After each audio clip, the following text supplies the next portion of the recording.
Hello friends, कैसे हैं आप सब। स्वागत है आपका यूपीएससी एट होम प्रविशा के यूट्यूब प्लेटफॉर्म पे। हम जो यूपीएससी यूपी पीसीएस की मेंस की आंसर राइटिंग कर रहे थे, उस सीरीज़ को अभी हमने इस टाइम पे ब्रेक दिया है। अभी हम क्या कर रहे हैं, पूरा प्रीलिम्स पर फोकस्ड होकर 20,000 क्वेश्चन के माध्यम से आपका पूरा सिलेबस कंप्लीट कर रहे हैं, जिसमें हमने जो मेन सब्जेक्ट हैं वो हमने ज़्यादातर कंप्लीट कर लिया है। आपका जो है क्या सब्जेक्ट बचा हुआ है, आपका इंडियन ज्योग्राफी कंप्लीट हो रहा है, जो कि 23 चैप्टर तक हो चुका है। ये भी आपका ऑलमोस्ट कंप्लीट होने वाला है। और इसके पहले हमने इंडियन ज्योग्राफी पूरा कवर कर लिया है। हमने हिस्ट्री में हमने एंशिएंट हिस्ट्री और मिडिवल हिस्ट्री को पूरा कंप्लीट कर लिया है। मॉडर्न हिस्ट्री आपकी चल रही है। और साइंस के जो तीनों पार्ट है, फिजिक्स केमिस्ट्री बायो, वो तीनों ही हमने कंप्लीट कर दिया है। इन्वायरमेंट भी आपका कंप्लीट हो गया है, पॉलिटी भी कंप्लीट हो गया है। तो जहाँ से जो सबसे ज़्यादा क्वेश्चन आते हैं वो सारे सेक्शन हमने कंप्लीट कर लिया है। जिसने नहीं देखा है तो हमारी प्लेलिस्ट में जाके 3 से 4 बार, आपको जितना भी टाइम मिल सकता है उसके हिसाब से आप पूरा जो है उसको जल्दी जल्दी देख डालिए। और उसके बाद में उसके साथ साथ आप लोग क्या करिए, सीसैट की भी प्रैक्टिस करते रहिए। और उसके साथ में सीसैट की प्रैक्टिस करने के साथ साथ आप लोग करंट अफेयर भी देखते रहिए, तो आपका पेपर बहुत ही अच्छा हो जाएगा। और जो भी बच्चे हमसे ये पूछ रहे हैं कि आप अपनी प्लेलिस्ट बना दीजिए, कई मेरे पास कमेंट आया है जो कि इस चीज़ के ऊपर है कि आप अपनी प्लेलिस्ट बना दीजिए। तो मेरी प्लेलिस्ट बनी हुई है। आप हमारे जो उसमें जाएंगे, चैनल पे जाएंगे, तो आपको प्लेलिस्ट मिलेगी जहाँ पे 20,000 क्वेश्चन वाली प्लेलिस्ट है। उसका जो पूरा ओपन करेंगे तो उसमें सब्जेक्ट वाइज़ पूरा जो है पार्टीशन किया हुआ है। जैसे मान लीजिए हिस्ट्री है, तो हिस्ट्री की हमने स्टार्टिंग कहाँ से करी थी। जो हिस्ट्री 1 है, हिस्ट्री 1 से आप स्टार्ट करेंगे, फिर 1 2 3 4 5 6 ऐसे करके है। तो आप उसी में हिस्ट्री कंप्लीट हो जाएगा। एंशिएंट हिस्ट्री जैसे ही कंप्लीट होगा, मान लीजिए एंशिएंट हिस्ट्री मान ली हमने, लेकिन हमने वहाँ पे ये नहीं डाला है कि ये एंशिएंट हिस्ट्री का पोर्शन, हमने हिस्ट्री सिर्फ लिखा है। तो हिस्ट्री में मतलब सारा पोर्शन आपका एंशिएंट, मिडिवल और मॉडर्न सभी कुछ उसी में आएगा। आप पहले एंशिएंट कंप्लीट करेंगे। मान लीजिए अगर 10 क्लास तक जो है एंशिएंट हिस्ट्री है, तो जैसे ही 10 कंप्लीट होगा तो उसके बाद में हमने मिडिवल हिस्ट्री स्टार्ट कर दी, तो उसमें 11 क्लास लिखा होगा, हिस्ट्री 11।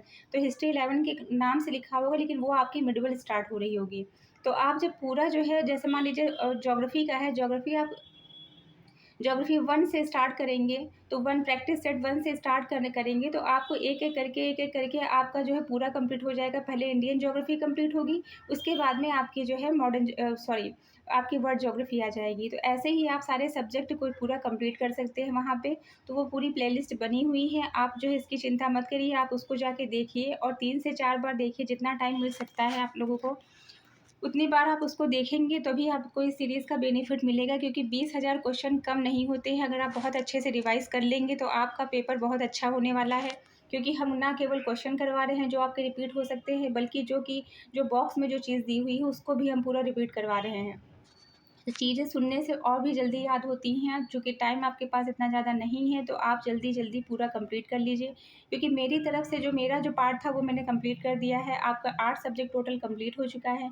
बचा आपका क्या है, वर्ल्ड ज्योग्राफी हम अभी करवा रहे हैं। 23 चैप्टर तक हो गए हैं। इसमें भी चैप्टर 24 को जो है हम अभी स्टार्ट करेंगे। अभी आपका ये भी जो है 2 से 3 क्लास में, या जो है बहुत ज़्यादा जो है 4 क्लास होंगी, आपका वर्ल्ड ज्योग्राफी भी कंप्लीट हो जाएगा।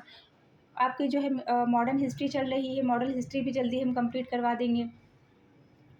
तो उसके बाद में क्या बचता है, उसके बाद में जो जो विविध का जो पार्ट आता है मिसलेनियस करके, वो हम पूरा कंप्लीट कराएँगे, जिसमें आपका यूपी स्पेशल और सारे सब्जेक्ट जो है एक ही में जो है कंबाइंड होके सब उसमें आ जाएगा। तो पूरा जो है सारा आप सब्जेक्ट पूरा कंप्लीट कर लीजिए। उसके बाद में जब उसको हम कंप्लीट कराएँ तो आप उसको भी जो है बहुत ध्यान से देखिएगा, जिसका बेनिफिट आपको आपके एग्ज़ाम में मिलेगा।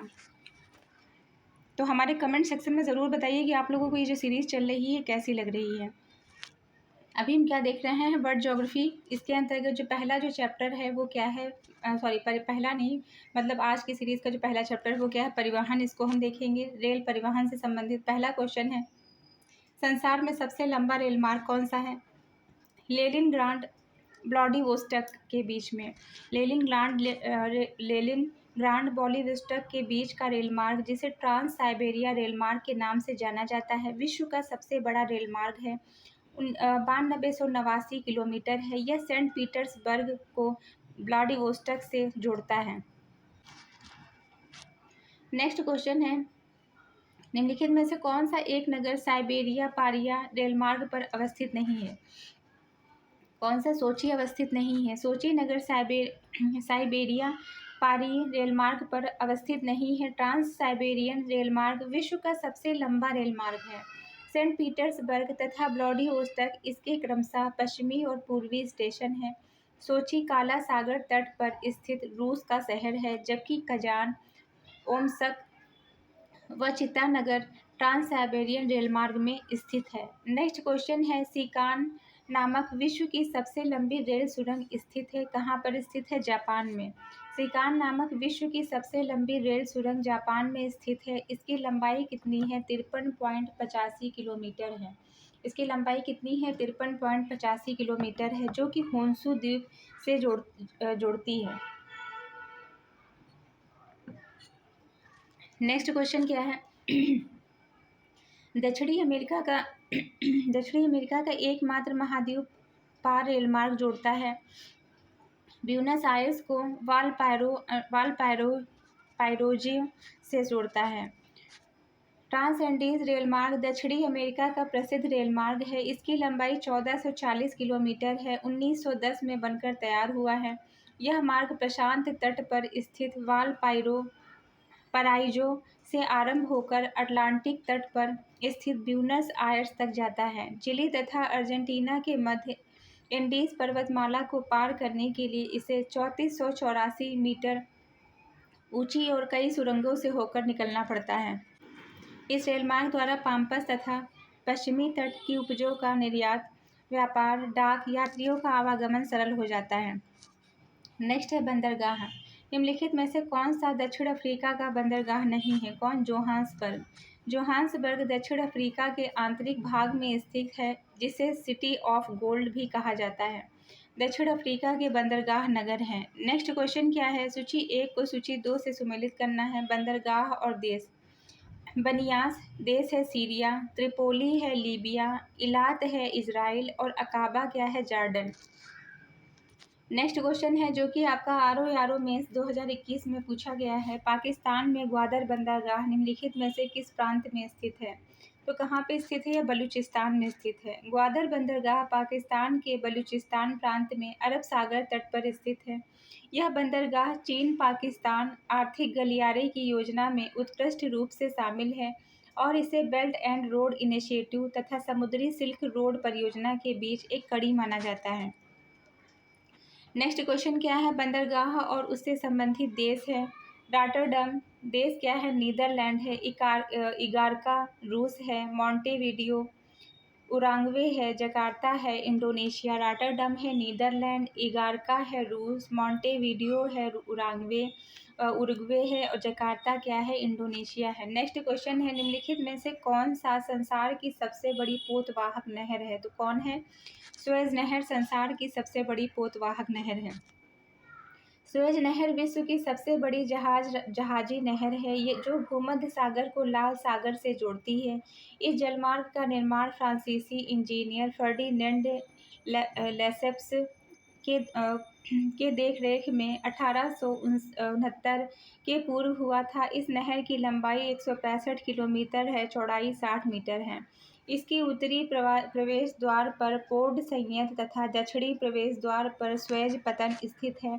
सुएज नहर उत्तरी भाग मैजाला झील तथा मध्य भाग में तिम्सा झील एवं दक्षिणी भाग में वृहदविटर झील स्थित है और 1956 में मिस्र सागर ने इस नहर का राष्ट्रीयकरण कर दिया। नेक्स्ट क्वेश्चन क्या है? निम्नलिखित में से संसार का सर्वाधिक व्यस्ततम महासागर कौन सा है? तो वह है उत्तरी अटलांटिक महासागर। यह मार्ग संसार के 2 सर्वाधिक विकसित देश कनाडा के पूर्व भाग और संयुक्त राष्ट्र अमेरिका को पश्चिमी यूरोप से जोड़ता है, अतः यह बहुत महत्वपूर्ण व वयस्क जलमार्ग है। दोनों ही मार्गों पर अच्छे पत्तनों एवं पोताश्रयों की सुविधा उपलब्ध है। उत्तरी अटलांटिक प्रदेश या विदेशी व्यापार विश्व के से सम्मिलित व्यापार के आधार हैं। नेक्स्ट क्वेश्चन हम देखेंगे। कथन है कि सुएज नहर बनने से भारत की पश्चिमी देशों से दूरी कम हो गई है। कारण है कि सुएज नहर भूमध्य सागर को लाल सागर से जोड़ती है। तो कथन और कारण दोनों सही हैं। कारण कथन की सही व्याख्या करता है। सुएज नहर का निर्माण 1869 में मिस्र के ब्रिटेन व फ्रांस ने किया था। लगभग 100 वर्षों तक यह नहर इन्हीं देशों के अधिकार में रही है। वर्तमान में इस पर मिस्र का अधिकार है। यह नहर लाल सागर एवं भूमध्य सागर को जोड़ती है। इस नहर के बन जाने से यूरोप एवं दक्षिणी एशिया के देशों की दूरी घटकर लगभग आधी हो गई है। सुएज नहर के उत्तरी सिरे पर पोर्ट सैयद एवं दक्षिणी सिरे पर पोर्ट सुएज अवस्थित है। सू नहर जोड़ती है किसको? सुपीरियर को ह्यूरन से जोड़ती है। सू नहर उत्तरी अमेरिका की दो महान झीलों सुपीरियर और ह्यूरन को जोड़ती है। अन्य झीलें मिशिगन, इरी, ओंटारियो हैं। मिशिगन झील केवल संयुक्त राष्ट्र अमेरिका में स्थित है। शेष 4 महान झील संयुक्त राष्ट्र अमेरिका तथा कनाडा में विभाजित हैं। नेक्स्ट क्या है? दक्षिण एशिया का सबसे बड़ा माल भारत बंदरगाह कौन सा है? मुंबई है। वर्तमान में दक्षिण एशिया का सबसे बड़ा माल भारत बंदरगाह कौन सा है? कोलंबो है। कोलंबो है। नेक्स्ट हम देखेंगे विश्व के सर्वाधिक व्यस्त पतन की उपाधि मिली है किसको? सिंगापुर को। सिंगापुर को क्या मिली है? सिंगापुर प्रश्नकाल के समय विश्व के सर्वाधिक व्यस्त पतन था। वर्तमान में सर्वाधिक व्यस्त बंदरगाह और भार वाहक की दृष्टि से सबसे बड़ा पतन चीन का संघाई है। तो इसको आप कंफर्म करिएगा, गूगल पे सर्च करिएगा कि इस पे जो है वर्तमान समय के परिप्रेक्ष्य में क्या है, उसको आप एक जगह नोट डाउन कर लीजिएगा और रिवाइज करिएगा। पोत भार टन की दृष्टि से विश्व का व्यस्ततम बंदरगाह कौन सा है? संघाई है, अभी हमने देखा। नेक्स्ट क्या है? अलेक्जेंड्रिया समुद्र पतन है, कहाँ का? मिस्र का। अलेक्जेंड्रिया समुद्र पतन बंदरगाह मिस्र का है। हैफा बंदरगाह इजराइल में है। जेद्दा बंदरगाह सऊदी अरब में है। मसावा बंदरगाह इरिट्रिया में है। जकार्ता बंदरगाह इंडोनेशिया तथा लागोस बंदरगाह नाइजीरिया में है। नेक्स्ट क्वेश्चन क्या है? निम्नलिखित में से कौन अब विश्व का दूसरा सबसे बड़ा पतन है? तो कौन सा विश्व का दूसरा सबसे बड़ा पतन है? तो ये भी आप जो है अपडेट करते हुए जो है इसको भी आप नोट डाउन करिएगा और इसको याद करिएगा कि विश्व का निम्नलिखित में से अब विश्व का दूसरा सबसे बड़ा पतन कौन सा है। नेक्स्ट क्वेश्चन क्या है? कथन है कि संसार के अधिकांश महानगर, और हमारे कमेंट सेक्शन में ज़रूर बताइएगा कि अब जो है विश्व का दूसरा सबसे बड़ा पतन कौन सा है। संसार के अधिकांश महानगर तटीय क्षेत्रों में अवस्थित है और कथन है कि वे अंतर्राष्ट्रीय महासागरों के मार्गों के द्वार हैं। तो कथन और कारण दोनों सही है और कारण कथन की सही व्याख्या करता है। नेक्स्ट है निम्नलिखित में से किसको विश्व का कॉफी बंदरगाह कहा जाता है? सेंटोस को। कहवा भी चाय की भांति रोपड़ कृषि का उत्पाद एवं महत्वपूर्ण पेय पदार्थ है। यह 3 प्रकार का होता है: कॉफिया लाइबेरिया, कॉफिया अरेबिका और कॉफिया कोबस्ता। ब्राज़ील का साओ पालो को विश्व का कहवा पात तथा सेंटोस को कॉफी बंदरगाह कहते हैं। ब्राज़ील और कोलंबिया विश्व के क्रमशः सबसे बड़े निर्यातक देश हैं। नेक्स्ट क्वेश्चन देखेंगे, निम्नलिखित पतनों में से कौन सा मुख्यतः गोदाम पतन है? तो कौन सा है? सिंगापुर। निम्नलिखित में से कौन सा गोदान पतन है? तो कौन सा है? सिंगापुर है। सिंगापुर गोदान पतन का प्रमुख उदाहरण है। गोदान पतन को एंत्रेपो भी कहा जाता है। ये पतन एक देश के माल को दूसरे देश में भेजने का कार्य करते हैं। इन पतनों में माल का संचयन बड़े बड़े गोदामों में किया जाता है, यहाँ से दूसरे देशों को भेजा जाता है। नेक्स्ट क्वेश्चन है, निम्नलिखित में से कौन सी नहर दक्षिण जर्मनी के आंतरिक जलमार्ग के रूप में प्रयोग की जाती है? तो कौन सी है? लुंडविग्स नहर।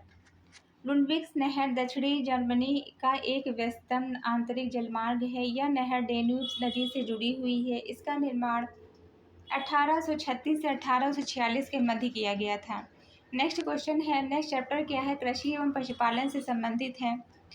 एग्रीकल्चर एंड एनिमल हस्बेंड्री से संबंधित है। इसको हम देखेंगे। पहला क्वेश्चन क्या है? सूची 1 को सूची 2 से सुमेलित करना है। ये क्वेश्चन आपको यूपी एपीओ 2007 में पूछा गया है, इसीलिए हम कह रहे हैं कि ये जो सीरीज़ है आपकी 20,000 क्वेश्चन की, तो जिन्होंने लॉ या एलएलबी किया है, क्योंकि उनका जो है यूपी एपीओ का एग्ज़ाम जो भी वैकेंसी आई है 200+ वैकेंसी हैं, तो उसके लिए जो उसमें क्वेश्चन पूछा, जो उसमें जो जीएस का पार्ट जो होता है प्री में 50 मार्क्स का, तो उसके लिए उनके लिए ये जो है सीरीज़ आप बहुत ज़्यादा बेनिफिशियल साबित होने वाली है। आप इसको भी देख सकते हैं, क्योंकि आपके 50 क्वेश्चन जो पूछे जाते हैं तो करंट को छोड़ के यहाँ से कंप्लीट हो जाएगा।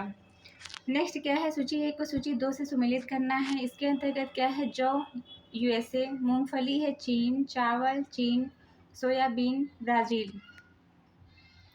अब ये जो सारे जो क्वेश्चन है ये ज़्यादातर करंट के क्वेश्चन हैं। आप इसको गूगल करेंगे तब आपको इसका आंसर एकदम राइट उसमें मिलेगा कि क्या आंसर प्रेजेंट टाइम के सिनेरियो में अगर देखा जाए तो क्या है। विश्व में सेब का सबसे बड़ा उत्पादक देश इटली, तो उस टाइम पे इटली था। अब वर्तमान समय में कौन है, आप इसको सर्च करेंगे। सर्च तब करेंगे जब आप रेगुलर बेसिस पे इसको देख रहे होंगे, क्योंकि उससे आपको, इससे क्या है कि इससे आपको कनेक्टिविटी पता चल रही है कि जो भी क्वेश्चन, मान लीजिए जो करंट में क्वेश्चन आ गया तो आप उसको जो है जो प्रीवियस ईयर के जो क्वेश्चन है तो उससे आप जो है कनेक्ट करके देख सकते हैं कि उस टाइम के लिए जो है क्या क्वेश्चन करंट में बना था, तो वर्तमान समय में जो है वहाँ से कौन सा क्वेश्चन बन सकता है। जैसे इसमें पूछा है विश्व में सेब का सबसे बड़ा उत्पादक देश, तो उस टाइम पूछा था, तो उस टाइम के लिए देखा जाए तो वहाँ पे क्या इटली को बताया है। अब प्रेजेंट टाइम में देखेंगे कि प्रेजेंट टाइम में जो है सेब का सबसे बड़ा उत्पादक देश कौन सा है, तो इसको ये आपका क्या होगा, ये आपका जो है, वैसे तो क्वेश्चन तो आपका वर्ल्ड ज्योग्राफी का है, लेकिन ये क्वेश्चन आपका कनेक्ट कहाँ से कर रहा है, करंट से कनेक्ट कर रहा है। नेक्स्ट क्या है, नेक्स्ट क्वेश्चन है, सूची 1 को सूची 2 से सुमेलित करना है। मत्स्य पालन मछली, फूलों की खेती फूल, और रेशम के कीड़ों का पालन संबंधित है रेशम, और अंगूर की खेती अंगूर। इसके अंतर्गत क्या, सूची 1 को सूची 2 से सुमेलित करना था। मछली मत्स्य पालन, फूल की खेती रेशम है, रेशम के कीड़ों का पालन अंगूर की खेती। फिर क्या है, हिमगिरी रोग प्रतिरोधी प्रजाति है, कौन सी है, गेहूं की। हिमगिरी जो है गेहूं की एक संकर रोग प्रतिरोधी प्रजाति है। अधिक ऊंचाई वाले बरानी पर्वतीय क्षेत्रों में गर्मियों में बुआई के लिए यह अनुमोदित प्रजाति है। यह जल्दी पकने वाली 110 से 120 दिन की प्रजाति है। यह भूरे तथा पीले रतुआ रोग के लिए रोगरोधक है। नेक्स्ट देखेंगे, मोनोकल्चर किसकी विशिष्ट विशेषता है, किसकी वाणिज्यिक अनाज की खेती की विशेषता है। एकल कृषि मोनोकल्चर एक विशेष कृषि पद्धति है जो कि एक विशिष्ट भूमि या खेत पर एक समय में केवल एक ही प्रकार की फसल उगाने के लिए विचार पर आधारित है। एकल कृषि पद्धति केवल फसलों पर ही नहीं होती है, बल्कि इसमें एक समय में विशिष्ट भूमि खेत पर केवल एक ही प्रजाति जानवरों के प्रजनन की पद्धति भी शामिल है। मोनोकल्चर का व्यापक रूप से औद्योगिक खेती, जैविक खेती दोनों में उपयोग किया जाता है। मोनोकल्चर फसलों में किसानों को मुख्य रूप से रोपण, प्रबंधन, कटाई दक्षता बढ़ाने के लिए मशीनरी के उपयोग की सुविधा दी गई है। लेकिन इसी के साथ मोनोकल्चर बीमारियों और कीटों के प्रकोप को भी बढ़ाते हैं। नेक्स्ट देखेंगे, निम्नलिखित में से कौन सा एक जड़ नहीं है, तो कौन सा नहीं है, आलू जड़ नहीं है। आलू जड़ नहीं है, तना है। प्याज अदरक सभी तना है। गाजर मूली चुकंदर शकरकंद सलजम आदि जड़ श्रेणी में आते हैं। आलू जमीन के अंदर उपजने के बावजूद मूल रूप से तना है, जो जमीन के अंदर तनों का पर विकसित होते हैं, जिन्हें स्टोलन कहा जाता है। फूले हुए तने पर कलियां होती हैं, जो एक नए पौधे के गठन में मदद करती हैं। क्योंकि इनकी जड़ों में कलियां नहीं होती हैं, इसलिए यह एक तना है। नेक्स्ट क्वेश्चन क्या है, नाइजर मतलब राम तिल फसल की एक तेल की फसल है। इसमें इसके बीजों में तेल की मात्रा कितनी पाई जाती है, तो पाई जाती है कितनी, 37 से 47%। यह पूछा गया है आपका RO 2021 में। नाइजर जिसे रामतिल बोलते हैं, इथोपिया भारत नेपाल में व्यापक मात्रा में उगाई जाने वाली फसल है। रामतिल के बीजों में कुल मात्रा का 1/3 के लगभग तेल 37 से 47% पाया जाता है। रामतिल प्रोटीन, फैटी एसिड और लिनोलिक एसिड का अच्छा स्रोत है। नेक्स्ट क्वेश्चन हम देखेंगे। नेक्स्ट क्वेश्चन जो कि आपका पूछा गया है कि फसल चक्र के संदर्भ में निम्नलिखित में से कौन सा कथन सही है। फलीदार फसल के बाद बिना फली वाली फसल लेनी चाहिए। फसल चक्र सिद्धांत के अनुसार एक उत्तम फसल उत्पादकता प्राप्त करने के लिए निम्नलिखित पद्धतियों को अपनाना चाहिए। उथली जड़ वाली फसलों के बाद गहरी जड़ वाली फसल उगानी चाहिए। फिर क्या है, फलीदार फसलों के बाद बिना फलीदार वाली फसल उगानी चाहिए। अधिक जल की आवश्यकता वाली फसलों के बाद कम जल की आवश्यकता वाली फसल उगानी चाहिए। कृषि साधनों का प्रयोग क्षमतापूर्ण ढंग से करना चाहिए। अपर्दन प्रभावित क्षेत्रों में फसल चक्र में आच्छादित फसलों का समावेश होना चाहिए। नेक्स्ट क्वेश्चन क्या है जो कि आपका ROARO 2021 में पूछा गया है। फसल और देश: रबड़ थाईलैंड, कहवा ब्राज़ील, जैतून स्पेन, गन्ना ब्राज़ील। रबड़ थाईलैंड, कहवा रबड़ है थाईलैंड, कहवा ब्राज़ील। रबड़ थाईलैंड, कहवा ब्राज़ील, जैतून स्पेन, गन्ना ब्राज़ील। नेक्स्ट क्वेश्चन क्या है। अंतर्राष्ट्रीय आलू केंद्र का मुख्यालय स्थित है कहाँ पे? लीमा, पेरू में। अंतर्राष्ट्रीय आलू केंद्र का मुख्यालय पेरू, लीमा में स्थित है, जबकि राष्ट्रीय आलू अनुसंधान केंद्र हिमाचल प्रदेश के कुफरी में स्थित है। अंतर्राष्ट्रीय आलू अनुसंधान संस्थान दक्षिण एशियाई क्षेत्र सेंटर उत्तर प्रदेश के वाराणसी डिस्ट्रिक्ट में स्थित है। नेक्स्ट क्वेश्चन जो आपका UPPCS 2021 में पूछा गया है, निम्नलिखित में से कौन सा एक कोको का प्रमुख उत्पादक देश नहीं है? तो कौन सा नहीं है? लातविया, घाना, कैमरून और आइवरी कोस्ट है। कोको के प्रमुख उत्पादक देश आइवरी कोस्ट हैं, घाना, इंडोनेशिया, नाइजीरिया, कैमरून आदि हैं। उष्णकटिबंधीय क्षेत्रों में ककाओ नाम वृक्ष उगते हैं जिसके फलों के बीजों को कोको कहते हैं। इसके वृक्ष का मूल नाम लैटिन अमेरिका का उष्णकटिबंधीय भाग है। लातविया की प्रमुख फसल राई है। नेक्स्ट देखेंगे, निम्नलिखित में से भौगोलिक प्रदेशों में से किसे पशुचारण विकसित किया गया है? शीतोष्ण घास प्रदेश। पशुओं से भोज्य पदार्थ, चमड़ा, ऊन प्राप्त होता है। यह व्यवसाय मुख्यतः उन क्षेत्रों में विकसित है जहां जलवायु उष्ण और शुष्क, शीतोष्ण शुष्क होती है। धरातल ऊबड़-खाबड़ व पर्वतीय होता है। पशुपालन के क्षेत्र हैं उष्णकटिबंधीय घास के मैदान, शीतोष्ण घास के मैदान, शीतोष्ण घास के मैदान में पाम्पस, प्रेरी, स्टेपीज आदि। पशुचारण के लिए अनुकूल दशाएं पाई जाती हैं। यही कारण है कि USA में डेयरी मांस उद्योग अधिक विकसित है। नेक्स्ट है बीटी कपास, जो कि एक जीन उत्परिवर्ती फसल है। इसमें बीटी का अर्थ होता है क्या? बैक्टीरिया का नाम। बीटी कपास जीन की एक उत्परिवर्ती फसल है जिसमें बीटी कपास का पूर्ण नाम बैसिलस यूरेंजेंसिस है, जो कि एक जीवाणु है। यह कीटों के प्रति प्रतिरोधकता पैदा करते हैं जिससे कीटनाशकों के उपयोग की आवश्यकता नहीं होती है। निम्नलिखित में से किस फसल में नील हरित शैवाल को जैव उर्वरक के रूप में प्रयोग करते हैं? तो धान को प्रयोग किया जाता है। नील हरित शैवाल प्रकाश संश्लेषण से ऊर्जा उत्पादन करते हैं। यहाँ जीवाणु के नीले रंग के कारण इसका नाम साइनो पड़ा है। नील हरित शैवाल वायुमंडलीय नाइट्रोजीकरण का यौगिकीकरण कर धान के फसल को आंशिक मात्रा में नाइट्रोजन की पूर्ति करता है। यह जैविक खाद नाइट्रोजनी रासायनिक उर्वरक का सस्ता व सुलभ विकल्प है, जो धान की फसल को न सिर्फ 20 से 25 से 30 ग्राम नाइट्रोजन प्रति हेक्टेयर की पूर्ति करता है, बल्कि खेत की गुणवत्ता का उर्वरता कायम करने में मदद करता है। नेक्स्ट क्वेश्चन क्या है, जो कि निम्नलिखित कॉफ़ी उत्पादक देशों में से 2016 के अनुसार लिखना है इसको। तो ये क्वेश्चन आपका जो है, आप इसको करंट के साथ अपडेट करते हुए आप इसका नोट्स बना लीजिए कि इसमें क्या है कि निम्नलिखित में से कॉफ़ी उत्पादक देशों को उनके कॉफ़ी उत्पादन मात्रा में अवरोही क्रम में लिखना है। तो ये क्वेश्चन आपको कितनी बार रिपीट हुआ है देखिए, तो ये इसलिए बहुत ज़्यादा इम्पॉर्टेंट है। आप इसका जो है प्रॉपर इसको गूगल करके इसको जो है इसका नोट्स बना लीजिए, उसको याद कर लीजिए कि कॉफ़ी के उत्पादन में जो है पहले नंबर पे कौन है, सेकंड पे कौन है, थर्ड में कौन है, फोर्थ में कौन है। नेक्स्ट क्या है, USA के निम्नलिखित राज्यों में से किसमें कॉफ़ी का उत्पादन होता है? तो हवाई में। संसार में कॉफ़ी का सबसे बड़ा उत्पादक निर्यातक ब्राज़ील व आयातक संयुक्त राष्ट्र अमेरिका है। संयुक्त राज्य अमेरिका के हवाई नामक राज्य में कॉफ़ी का उत्पादन होता है। नेक्स्ट है, ये भी आपका करंट का क्वेश्चन है, निम्नलिखित देशों में से कौन सा आप इस टाइम के हिसाब से देखेंगे कि विश्व में चाय का बृहत्तम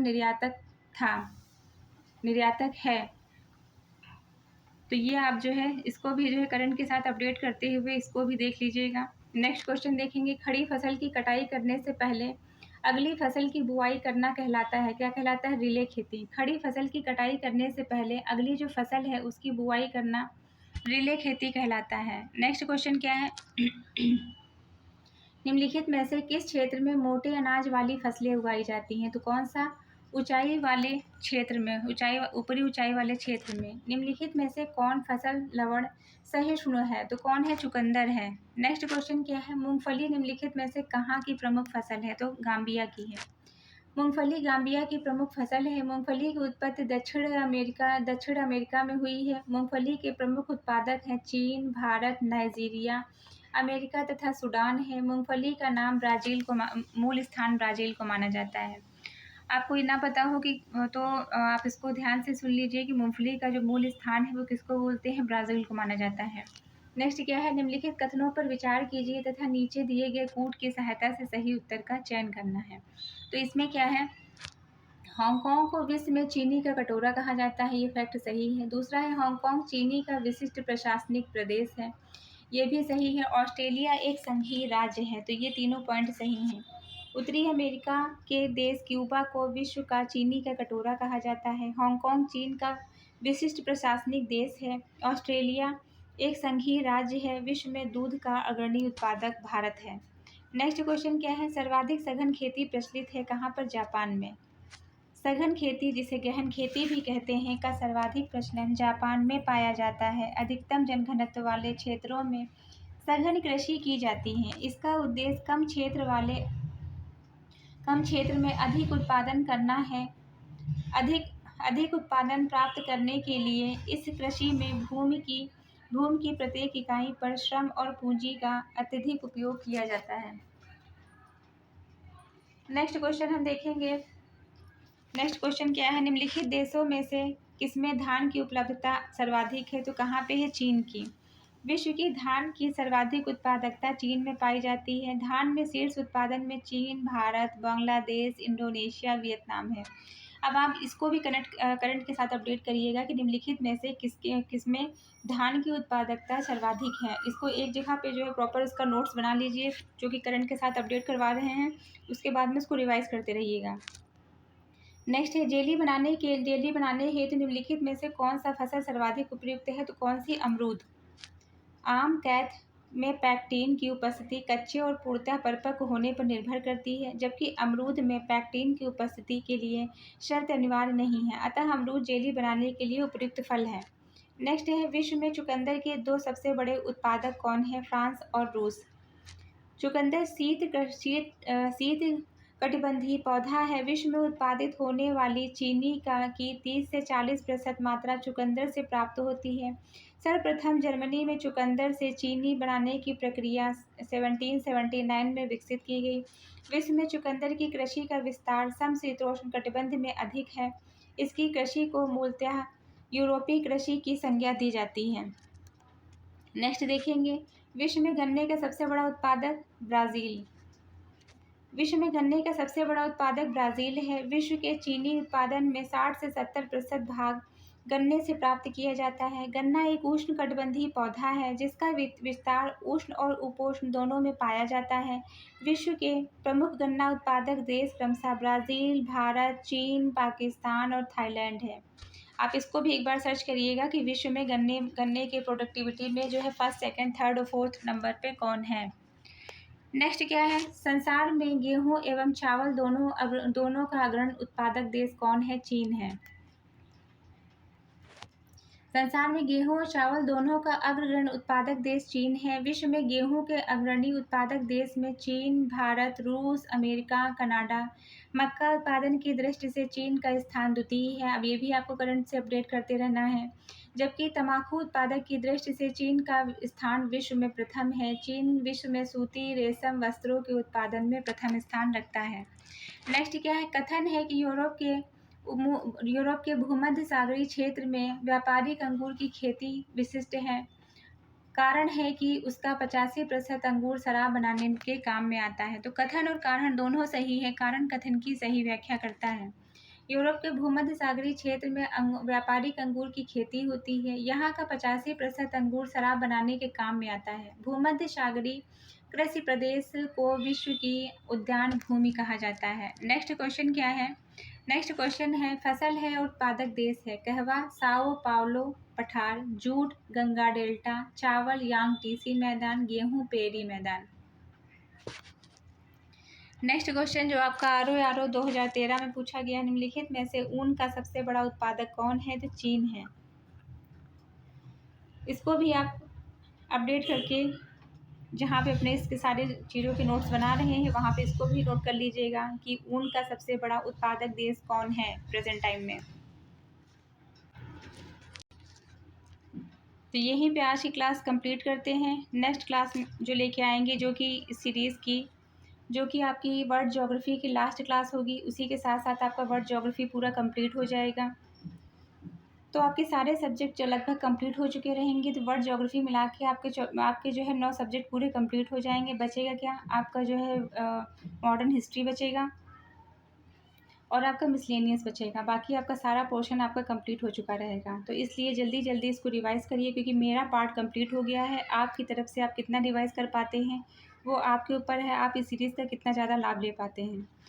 तो हमारे कमेंट सेक्शन में ज़रूर बताइए कि आप लोगों को ये सीरीज़ कैसी लग रही है। और आपको आपको रिवाइज़ करने का तरीका बता रहे हैं कि आप हमारी प्लेलिस्ट को खोलिए। उसके बाद में जो है जैसे आपको हिस्ट्री रिवाइज़ करना है तो आप हिस्ट्री का जो है जो प्रैक्टिस सेट 1 है 1 से स्टार्ट करिए और सारा एक साथ देख डालिए। तो उससे क्या होगा कि आपका जो है जो मतलब कनेक्टिविटी बनी रहेगी। ये नहीं होगा कि आज जो है हमने ये चैप्टर कंप्लीट किया, उसके बाद में आप जो है आपने आज देखा प्रैक्टिस सेट 1 देखा, फिर आप जो है 4 देख रहे हैं, तो उससे जो है आपका ये कंप्लीट सही से नहीं हो पाएगा। आपको कॉन्फिडेंस भी तभी आएगा जब आप पूरा जो है 1 से लेकर लास्ट तक पूरा कंप्लीट करेंगे, तभी आपको कॉन्फिडेंस भी आएगा।